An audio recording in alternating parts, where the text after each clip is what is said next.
Joining us for the 4 o'clock news and politics show. 3 o'clock was Ava Gaudet with entertainment. Be sure to check that out if you didn't have the opportunity to yet. I'd like to welcome my guest here, John Marion, into the studio. He's been here before, Common Cause Executive Director, and as we were just discussing, the first official kickoff event for the legislative agenda for Common Cause. I'm so used to seeing sort of these events happening. They're usually wrap-ups. Now we're doing a kickoff. Yeah. So we've often done wrap-up events, sort of summarizing what happened in a legislative session. We thought we'd sort of celebrate the beginning of the session, although we're about a month into it already. But things are starting to pick up there on Smith Hill, so we thought we'd share with people what we're up to for the year. And so tell us a little bit about tonight's nuts and bolts for the event if folks are interested. Sure. So it's at 6 p.m. at the Wild Colonial on, I think it's 250 South Main Street. Most people know that place. And it's just come anytime between 6 and 8. We'll probably have a little speaking program about 6:30. But if you can't get there until 7, come on anyway, and we'll still talk to you, answer all your questions. So you're going to be going over the agenda for 18, and I'll probably put you through your paces a little bit here. Kind of want to kick off with CLEAR, the citizen lobbyist access for what's Aaron Regenberg. Easier, yes. Yeah. I'm not sure the acronym myself, but Aaron Regenberg, Representative Regenberg, who's also running for lieutenant governor, put in a bill already trying to get better access to the General Assembly for citizens. I think the one that made that sort of headlines was childcare for people going up who need something to do with their kid while they're watching the legislative process or testifying, and parking. But there's some other things in there about access that we think are also really important, and so we'll be supporting that. Yeah. And one of the, you mentioned parking, folks who've gone up to the State House, that is an issue. But one of the ones in there too was the sort of citizen lobbyist, when there's a hearing, kind of keeping that first 10 testimonies for citizen lobbyists and not paid lobbyists. I mean, we saw this happen with the PawSox. Yeah, so one of the frustrating things, and it happened to me last week, is going up there and not knowing when you're going to testify. And, I'm a professional. I get paid to be up there. I am one of those professional lobbyists. And I can wait. I've made plans. Brought my granola bar and hired my babysitter. But if you're a citizen, you may be only going up once a year. You should have a chance to go first before those of us who are getting paid to be up there, and I think that's a great idea. So that's a set of a package of reforms under that CLEAR acronym, but let's talk a little bit what you're going to be talking about tonight. Yeah, so we usually try to narrow it down. We work on a lot of things every year, but we try to narrow it down to 2 or 3 that we look at as priorities. The big one, the one we're really optimistic about, is early voting. So the Secretary of State has put in bills for the last 3 years to really kind of modernize how people vote. Now you can register online and things like that. Well, the next thing is letting people vote early. Right now, a lot of people are using mail ballots to do that, but mail ballots really aren't the best way to do that. People should be able to go into town hall and cast a ballot, put it in the machine, know it got counted. So how's the nuts and bolts of that work? Tell us a little bit about that. Yeah, so it would look just like a polling place on election day, right? You'd go in, they'd ask you for your ID. Once you check in, they'd hand you a ballot, you'd mark it, and then you put it into that machine, and when it makes that nice, cute little computer sound, you would know your vote was counted.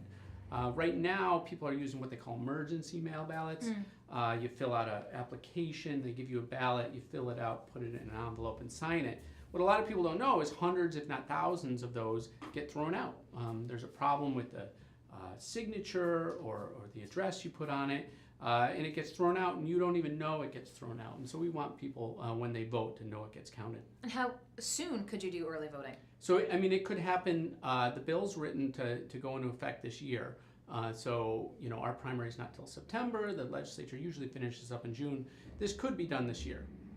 And when we were talking early, affecting both primaries and the general? Yeah, so that's the plan now. Now, these things are always subject to negotiation up at the Assembly, and some states have phased these things in over time, but we would like to see it, both the primary and the general. And how earlier than the actual voting date could you go and actually take care of your voting? Yeah, so under the legislation, it would be just like a mail ballot now, so okay. 20 days prior to the election. It would require some evenings and particularly some weekends, which a lot of people desire the ability to vote on the weekend because you're working during the week. And I'm assuming that there might be a small price tag associated just with staffing. It's interesting. It's hard to get a handle on what it would cost. Certainly there would be some staffing costs, but for a lot of cities and towns that are seeing, a real explosion of mail ballots, there's a cost with that too. True. So some cities and towns are saying this might actually lower costs.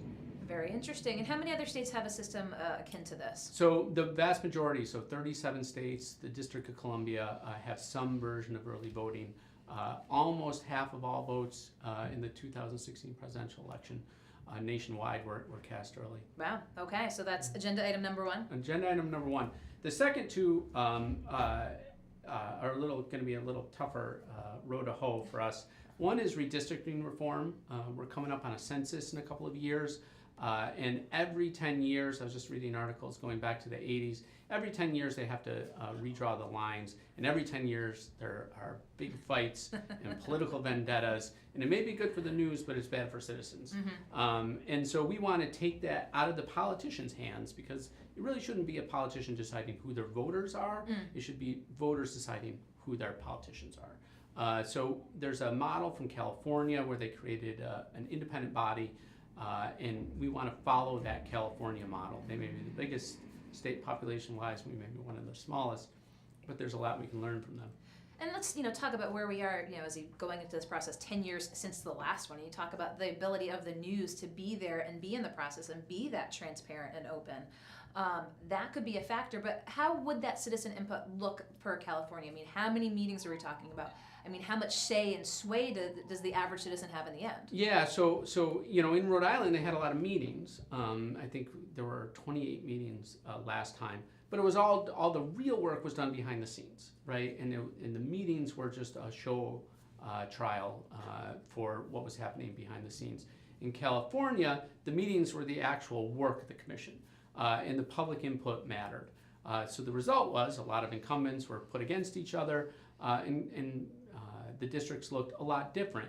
And you couldn't look at a map in California and say, that's where the political score was settled.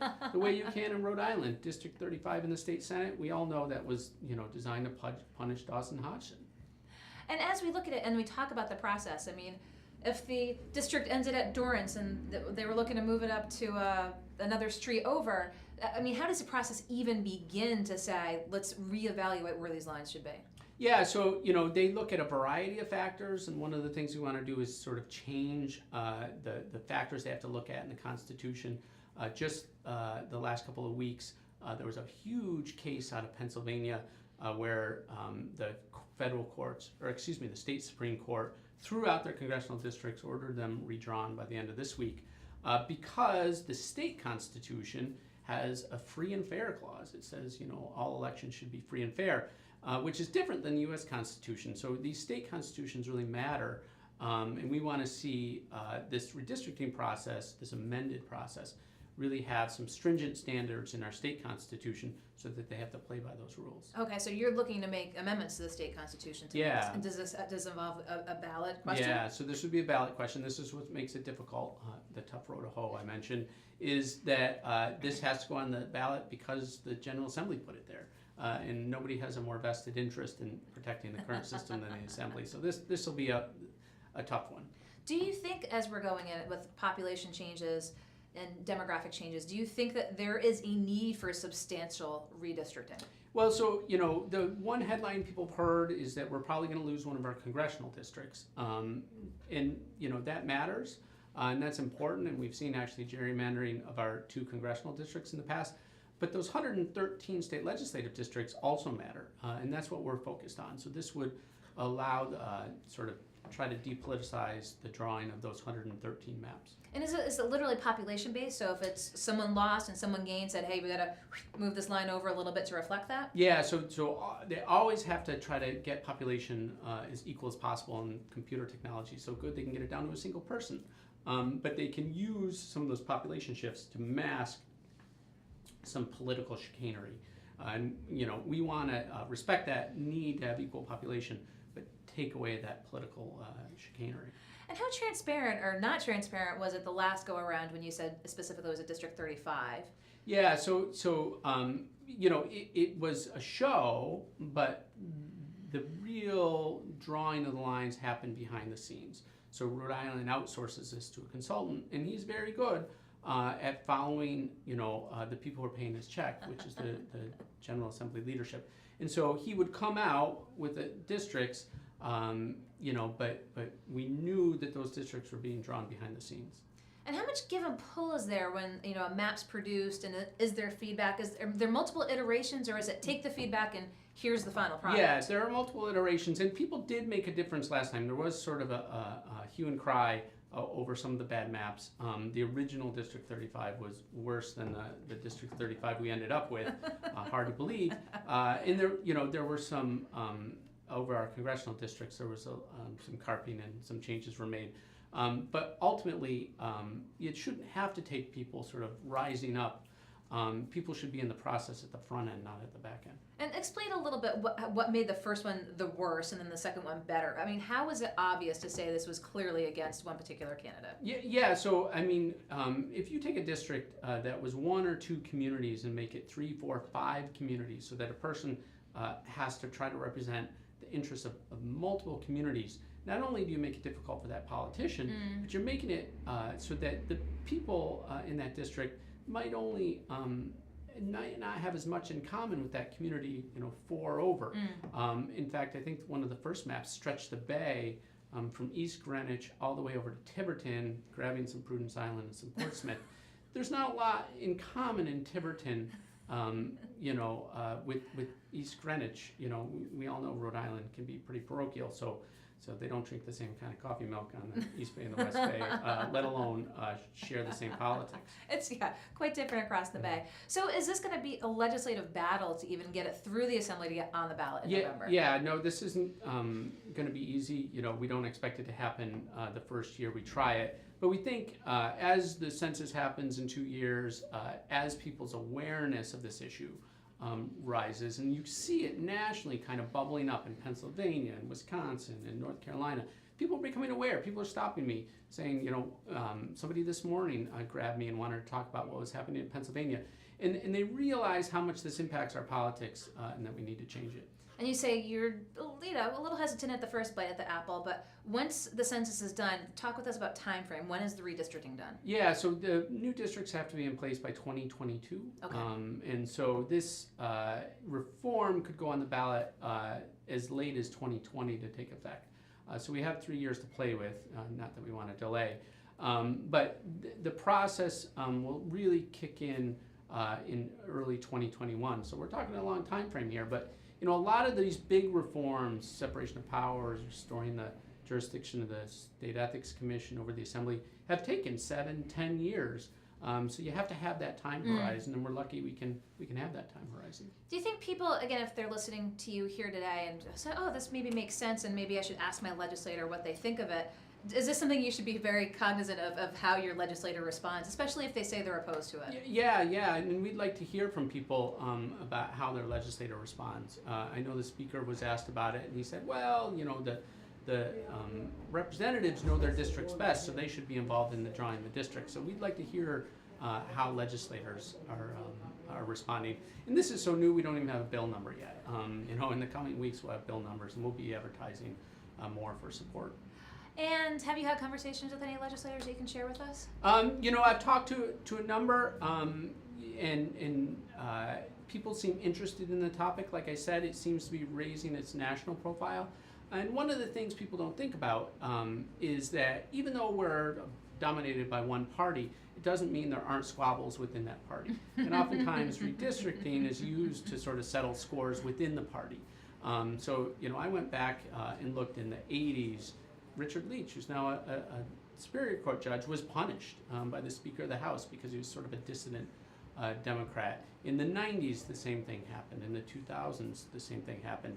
So it just keeps repeating itself, which is why we need to change it.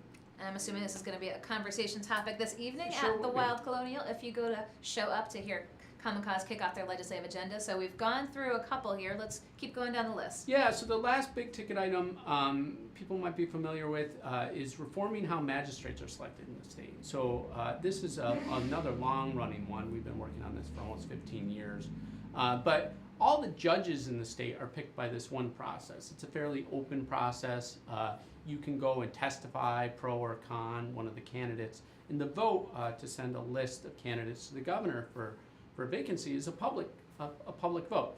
There's this second group of people called magistrates who are really like judges. They wear robes, they have a gavel, they sit on a bench, they get paid very similar, they have similar pensions, but they're selected by a different process, more opaque process, seemingly much more political process.